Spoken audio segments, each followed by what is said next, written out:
All right, everyone, ready to dive into the crypto market. We've got this crypto deep dive report hot off the press from December 10th, 2024. Yeah, definitely a lot to unpack. That's going to be like having our own personal crypto analyst right here. Yeah. No jargon, just the good stuff. So first things first, the report is showing a market correction. Right. A 6.64% drop in the global market cap, bringing it down to $3.4 trillion. Yeah. Still a lot of money, but definitely a dip. What do you think is causing this pullback?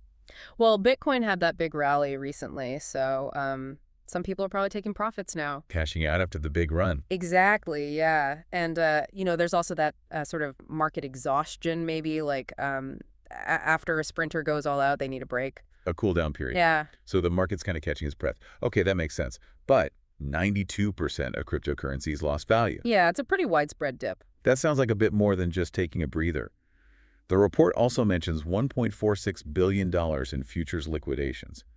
What does that even mean? Oh, that's when traders, borrow money to make bigger bets. Leveraging. Right. And when they start losing too much, well, their positions get closed out automatically. That can push prices down even further. Adding fuel to the fire. Ouch. Yeah, definitely not a good situation for those traders. Not at all. Now, this brings us to something called the Fear and Greed Index, which it seems to have dipped to 76, which puts it in the greed zone. Right, so that index basically tries to measure how fearful or greedy investors are feeling. It looks at things like price volatility, trading volume, even social media chatter. So trying to gauge the overall market sentiment. Exactly. Yeah. And historically, when it gets into extreme greed, it often means a correction is coming. It's a bit like a warning sign. You could say that, yeah. Interesting. All right, so let's zoom in on Bitcoin and Ethereum. Bitcoin dropped to $96,925.37. That's a 3.31% drop. And Ethereum, well, it took a harder hit, down 7.58% to $3,640.72. I mean, those numbers might seem scary, but, both Bitcoin and Ethereum have been through this kind of thing before, and they've always bounced back. So it's all about perspective. Right. Got to look at the bigger picture. Okay, good point. But they weren't the only ones taking a hit. Dogecoin plunged 14% down to 0.3907, and Solana dropped 9.45% to $210.06.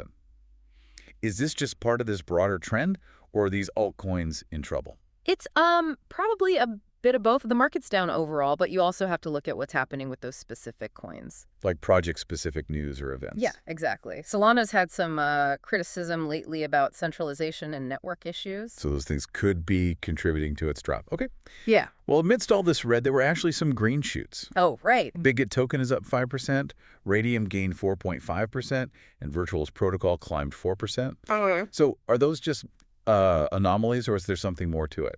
It shows that even in a correction, there are still opportunities. You just need to know where to look. Bitget token, for example, is linked to a crypto exchange, so their success might be because more people are trading during all this volatility. So some sectors might actually benefit from these market swings. Yeah. On the flip side, we had some not-so-lucky coins.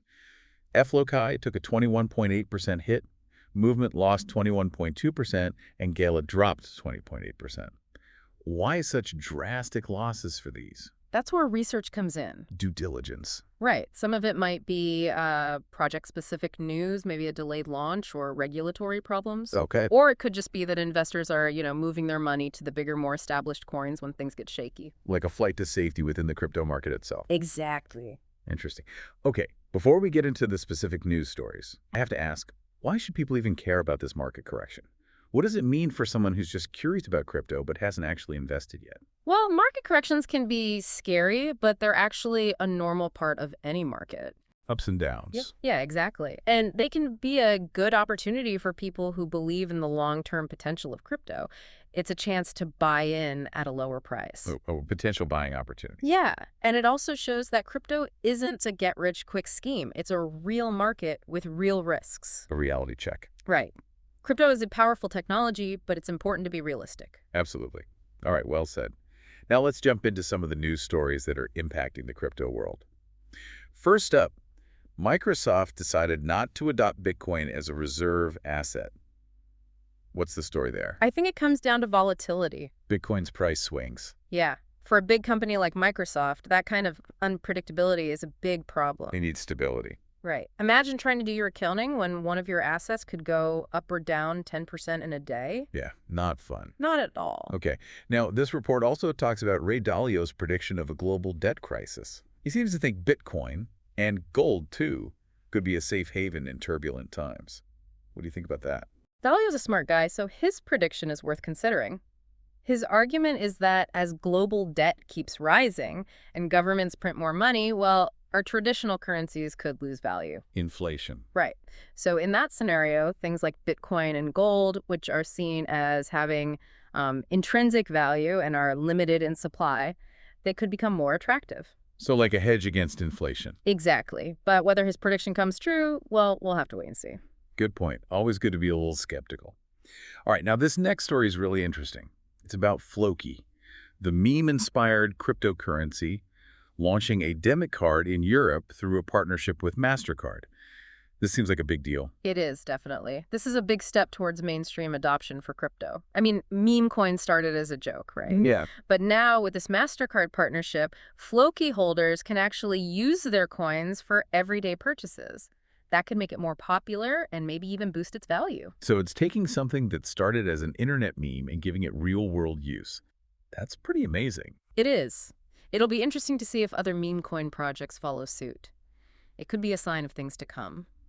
So we were talking about Floki getting into the world of debit cards. Yeah, pretty wild. Definitely shows how crypto's finding real-world uses. Absolutely. Speaking of unpredictable, there's this story in the report that really caught my eye. Oh, yeah. About Max Resnick, an Ethereum researcher. Right, I read about that. He decided to join Solana.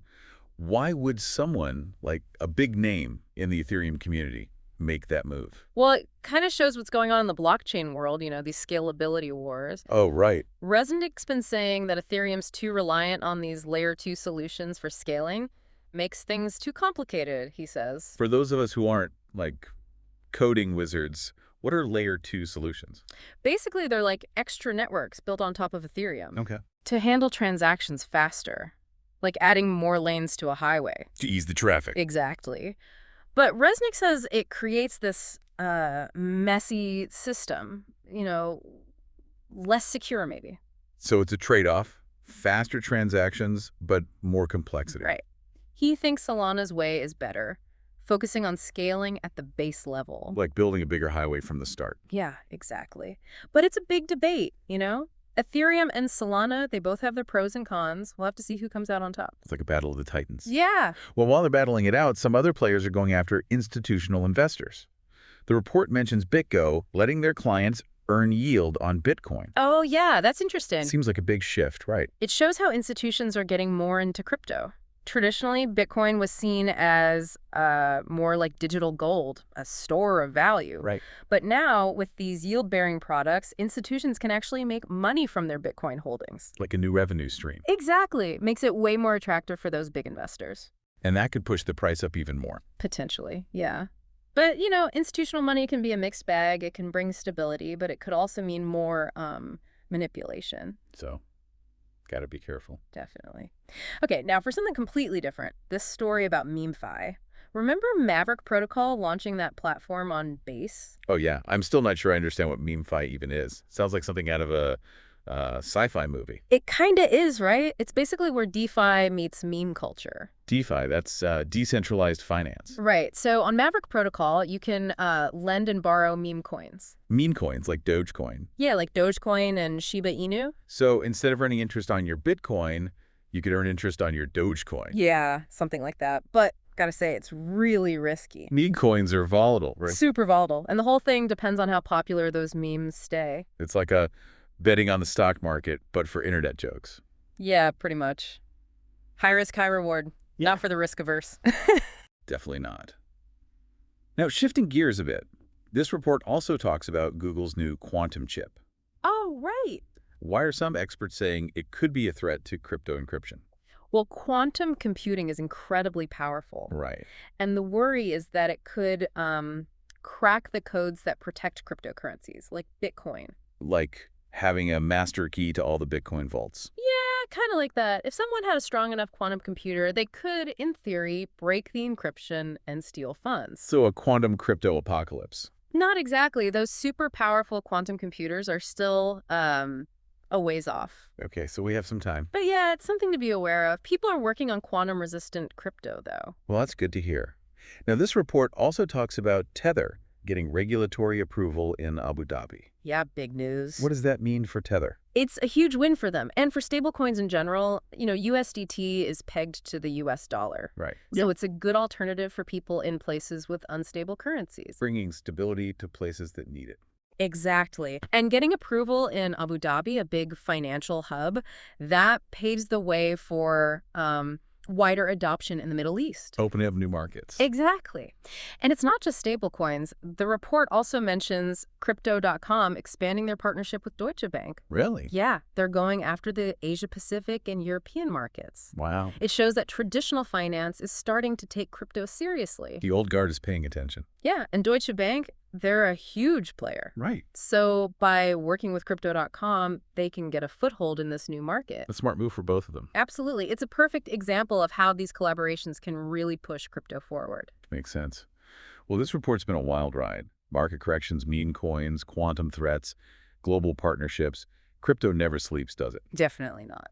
Okay, so we've covered a ton of ground in this deep dive. Market dips, meme coins, quantum computers, global deals. Crypto is wild, isn't it? Totally wild, and it never stops. Now, before we go, I want to leave you with one final thought. We talked about how Microsoft shareholders voted against holding Bitcoin. They were worried about volatility. But then we see institutions like Deutsche Bank partnering with crypto companies and exploring new financial products in this space. So what will it take for mainstream adoption to really happen? What needs to change for the crypto world and the traditional financial world to truly embrace each other? It's something to think about as you continue to explore this fascinating and ever-changing world. Until next time.